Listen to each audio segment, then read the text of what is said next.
మీ పిల్లల భవిష్యత్తును దిశానిర్దేశం చేసే విద్యా మహోత్సవ్ Dream9 మీడియా ఆధ్వర్యంలో ఈ ఫిబ్రవరి 1న మన ఖమ్మంలో జరగనుంది.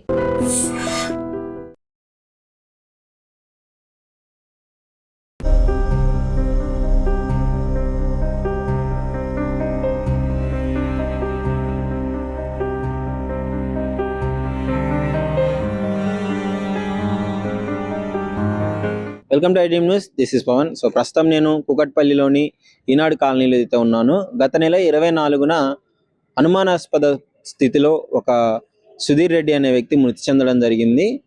ఆయన చనిపోయిన తర్వాత కంప్లైంట్ ఇవ్వడం జరిగింది. సో కంప్లైంట్ మాకు వాళ్ళ ఫ్యామిలీ కుటుంబ సభ్యులే కంప్లైంట్ ఇవ్వడం జరిగింది. సుధీర్ రెడ్డి ఇతని మీద చనిపోవడం వెనక మాకు అనుమానం ఉంది, భార్య మీద అనుమానం ఉంది అని చెప్పడంతో సో ఇప్పుడు వెలుగులోకి రావడం జరిగింది. నిజాలు అనేవి ఏంటివి అని భార్య ప్రసన్న చున్నీతో ఉరిదీసి సుధీర్ రెడ్డిని చంపినట్టుగా తెలుస్తుంది. చనిపోక ముందు 24న ఆయన చనిపోవడం జరిగింది. 24కు 1 వీక్ ముందే పోలీస్ స్టేషన్ లో కంప్లైంట్ ఇవ్వడం జరిగింది. కూకట్పల్లి పోలీస్ స్టేషన్ లో నా భార్య నా మీద చంపడానికి ప్లాన్ చేస్తుంది, నాకు నా భార్య నుంచి ప్రాణహాని ఉంది అని చెప్పేసి కంప్లైంట్ ఇవ్వడం జరిగింది రాతపూర్వకంగా. సో కంప్లైంట్ ఇచ్చిన వారం రోజులకే ఈ ఇన్సిడెంట్ జరగడం జరిగింది. చాలా ఆశ్చర్యంగా, అసలు ఇలాంటి ఇన్సిడెంట్లు అంటే గతంలో చాలా చూసాము. భార్యలు భర్తలను చంపడము, విలాసాల కోసము, ఇల్లీగల్ రిలేషన్షిప్స్ పెట్టుకొని ఈ విధంగా చేయడము చాలా చూసాము. కానీ ఈ ఘటన చాలా లేటుగా వెలుగులోకి రావడం జరిగింది. ప్రసన్న కుమారి జల్సాలకు అలవాటు పడి తన ప్రియుడితో ఉండి ఆ ప్రియుడితో అడ్డుగా వస్తున్నాడని చెప్పేసి సుధీర్ రెడ్డి సో ఈ విధంగా ఆలోచించి చున్నీతో గుర్తు బిగించి చంపింది అని అయితే వివరాలు తెలుస్తున్నాయి. ఈ విధంగా చేసి మళ్ళీ ఏం తెలియనట్టు అనుమానాస్పదిలో చనిపోయాడు, నాకేం తెలియదు, పొద్దున్నే లేచేలోపు ఆయన చనిపోయి ఉన్నాడు అని చెప్పేసి మాట్లాడడం జరిగింది. సో వాళ్ళ బంధువులకి అలమైతే అనుమానం వచ్చింది. సో వెంటనే కంప్లైంట్ ఇచ్చిన తర్వాత మొత్తం పోలీస్ వాళ్ళు ఇంట్రాగేషన్ చేసి వాళ్ళ స్టైల్లో ఇంట్రాగేషన్ చేస్తే మొత్తం నిజాలన్నీ బయటికి రావడం జరిగింది. సో దానికి సంబంధించిన అపార్ట్మెంట్ దగ్గర మనం ఉన్నాము, ఒకసారి చూడొచ్చు.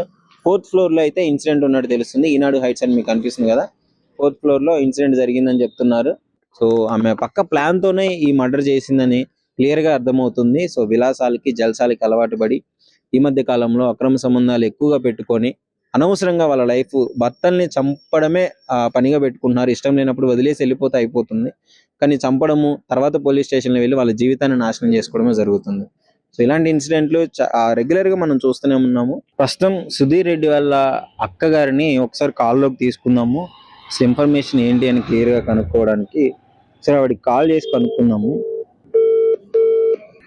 హలో మేడం, ఇది సుధీర్ రెడ్డి వాళ్ళ సిస్టర్ మాట్లాడుతున్నారండి. అవునండి మేడం, అసలు ఏం జరిగింది మేడం? లాస్ట్ మంత్ 24th కి ఆయన అనుమానాస్పదంగా చనిపోవడం జరిగింది కదా, ఏం జరిగింది మేడం? మీకు ఎలా అనుమానం వచ్చింది? అసలు ఏం కంప్లైంట్ ఇచ్చారు? 23rd నైట్ 12:30కి నాకు కాల్ వచ్చింది సార్. 23rd నైట్ 12:30 ఆ టైంలో కాల్ వచ్చింది. ఓకే. అతని వైఫే చేస్తుంది అనమాట. ఓకే. ఇట్లా సుధీర్ తాగి వచ్చాడు, మంచం కూడా మీద పడి చనిపోయాడు అని అంది. ఓకే. మంచం కూడా మీద పడి చనిపోవడం ఏంటమ్మా అంటేను, లేదు అంబులెన్స్ ఫోన్ చేశాను, అపార్ట్మెంట్ లో వాళ్ళందరూ వచ్చి కూడా గొడవ చేస్తారు, గొడవ అయింది, అంబులెన్స్ ఫోన్ చేస్తే అంబులెన్స్ వచ్చి డిక్లేర్ చేసింది, చనిపోయాడని అని చెప్పింది సార్. ఓకే. అంటే తాగి వెళ్ళినప్పుడు అపార్ట్మెంట్ లో కింద ఇష్యూ అయిందా, గొడవ అయిందా ఏమన్నా? ఇష్యూ లేదు, బయటకు వస్తుంటే తీసుకెళ్లారట సార్. గొడవ పెట్టుకున్నట్టున్నారు. ఓకే. గొడవ జరుగుతుందని బయటకు వచ్చేద్దామని చెప్పి అయితే వాళ్ళ పెద్ద అబ్బాయి లాక్కొని బయటకు తీసుకెళ్లాడు. ఓకే. తీసుకెళ్ళిన తర్వాత ఇంకా ఏం చేశారు మాకు తెలియదు, 12:30కి ఫోన్ చేసింది. ఓకే. ఇట్లా డిక్లేర్ చేశారు, 108కి ఫోన్ చేస్తే అండి. 108కి ఫోన్ చేసి డిక్లేర్ చేయడం ఏంటి, నువ్వే చంపేస్తావు అని మేము అనుకున్నాము, చెప్పాము. ఆ రోజు ఫోన్లోనే చెప్పేసాము. పిల్లలు ఉన్నారా అండి? 2 పిల్లలు సార్. ఓకే. 2 పిల్లలు అక్కడ ఇన్సిడెంట్ జరిగినప్పుడు ఇంట్లోనే ఉన్నారు? వాళ్ళే ఉన్నారు, వాళ్ళు 3 ఉన్నారు. ఓకే. జరిగిన తర్వాత మా వాళ్ళని పంపించాము. మేము ఇక్కడ విజయవాడలో ఉన్నాం కదా, మా పిల్లల్ని పంపించాం అన్నమాట.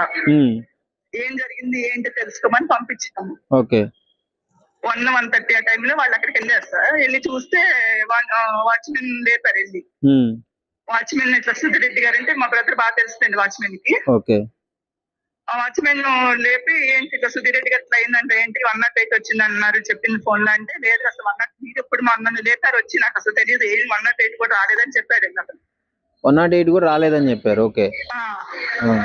సరే అని వాచ్మెన్ తీసుకొని పైకి వెళ్ళారు. పైకి వెళ్ళి డోర్ వేస్తుందండి. డోర్ కొట్టారు వీళ్ళు. ఓకే. డోర్ కొట్టి డోర్ తీసిందండి. డోర్ తీసి తనేమో హాల్లో కూర్చొని ఫోన్ చూసుకుంటా కూర్చున్నట్టండి. ఓకే. మా బ్రదర్ ఏమో బెడ్రూమ్ లో మంచం పక్కన పడుకోబెట్టేసి కింద పడుకోబెట్టేసి వీళ్ళేమో ఫోన్ చూసుకుంటా ఉందటండి. అంటే మీ బ్రదర్ అక్కడే ఉన్నారు, అదే రూమ్ లో ఉన్నారు, అట్లా పడిపోయి అలా వదిలేశారు ఆ బాడీని? వదిలేశారు. ఓకే. వీళ్ళు వెళ్ళిందా కూడా అలానే వదిలేసిందండి. ఏం చేయలేదు అమ్మాయి.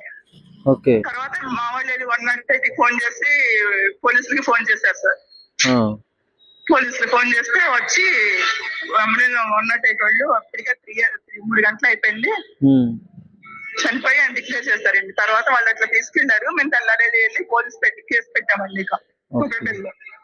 ఇక ఇంత దారుణంగా ఎలా ఉంటారండి? భర్తని శవాన్ని పక్కన పెట్టుకొని ఫోన్ చూస్తున్నారు. భార్యలో కొడుకు సార్ అంతకుముందు కేసు పెట్టాడు. నా భార్య నా కొడుకు నన్ను చంపేస్తున్నారు, నాకు డెత్ ఇది ఉంది అని కేసు పెట్టాడు. 1 వీక్ ముందే పెట్టారని తెలిసింది. పెట్టారు. వాళ్ళు వచ్చి కౌన్సిలింగ్ ఇచ్చేసారటండి. నేను చంపేస్తారు మాకు కూడా ఫోన్ చేసి చెప్పాడు కొడుతున్నారని చెప్పి. ఆ రోజు నైట్ భయపడి వచ్చేసాడు, ఇంటికి వచ్చేసాడు, మా ఊరు వచ్చేసాడు. విజయవాడ వచ్చాడు? విజయవాడ కాదండి, వాళ్ళూరు, అమ్మాళ్ళూరు. ఓకే. ఓకే. ఓకే. వచ్చిన తర్వాత మళ్ళీ తీసుకెళ్లారండి. వచ్చి వెళ్ళిన తర్వాత ఇంకేం జరుగుతుంది, గొడవ జరుగుతుందని చెప్పాడండి మాకు. 1 మంత్ ముందే చెప్పాడు, ఇలా అలా చేస్తుంది అమ్మాయి, వాళ్ళిద్దరు నన్ను కొడుతున్నారు, ఒకళ్ళు పట్టుకుంటున్నారు, ఒకళ్ళు కొడుతున్నారు, నాకు భయం వేస్తుంది అన్నాడండి. అంటే మేము వెళ్ళొద్దు, భయం వేసినప్పుడు వెళ్ళొద్దు, ఇక్కడే ఉండిపో అని చెప్పాము. పంచాయతీ కూడా పెట్టామండి. అమ్మాయి వాళ్ళ డెత్ ఉంది మాకు వద్దని చెప్పి పంచాయతీ కూడా పెట్టాము. తర్వాత మళ్ళీ వెళ్ళాడండి, కాగితాలు తీసుకుని వెళ్ళాడు. వెళ్ళిన తర్వాత ఇంకా 20 days 15 days ఇచ్చేసాడండి. ఇంకా అది కొడుకు పాత్ర కూడా ఉంది సార్. కొడుకు పాత్ర మెయిన్ వాడు ఉన్నాడండి, వాడిని మాత్రం తప్పించారు. వాడిని కూడా అరెస్ట్ చేయాలి సార్, అది కూడా చేయాలి, అరెస్ట్ చేయాల్సింది వాడిని కూడా. అదేనండి, సుధీర్ రెడ్డి గారు అంత బలంగా ఉన్నారు. ఒక భార్య అతన్ని ఎలా చంపిందన్న అనుమానాలు కూడా ఉన్నాయి అందరికి.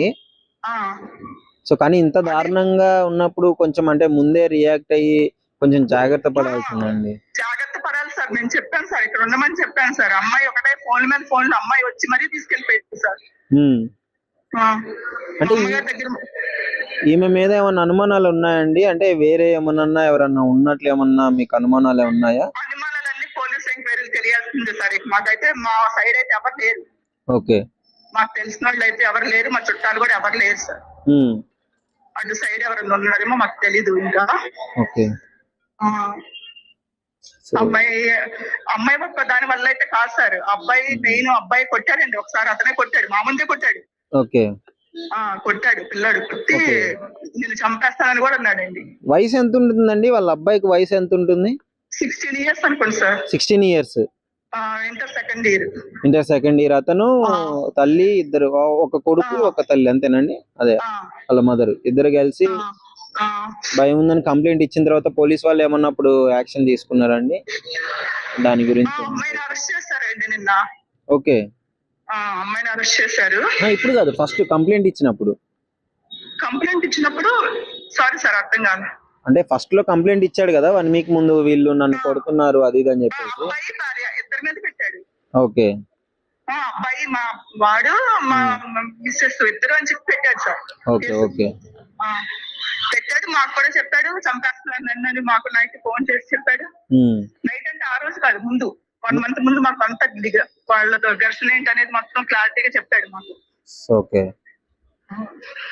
సో ఇప్పుడు మరి మొత్తానికి మీరు ఎలాంటి న్యాయం జరగాలని కోరుకుంటున్నారండి? ఇన్సిడెంట్ జరిగింది, మీ తమ్ముడిని కోల్పోయారు, కానీ న్యూస్ లో ఇద్దరు రావట్లేదు కదండి. వాళ్ళ మదర్ ని ఒక్కళ్ళనే చూపిస్తున్నారు, ఆమె చేసింది అని అంటున్నారు. అది మాకు అదే తెలియట్లేదు మాకు. నేనైతే ఇద్దరి మీద పెట్టాను. ఓకే.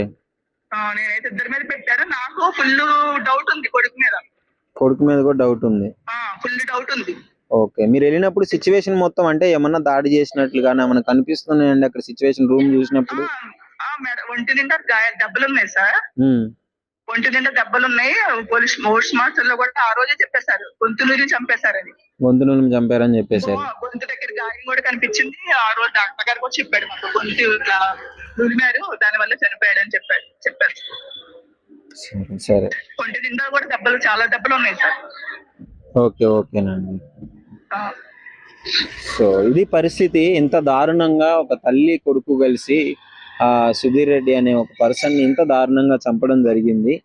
సో ఇప్పుడు వివరాలు అయితే వాళ్ళ అక్క చెప్పిన ప్రకారం అయితే కొడుకు కూడా ఉన్నారు ఇందులో, కానీ ఎందుకు ఆయన బయటికి చూపించట్లేదు. కంప్లైంట్ అయితే ఇద్దరి మీద పెట్టామని తెలుస్తుంది.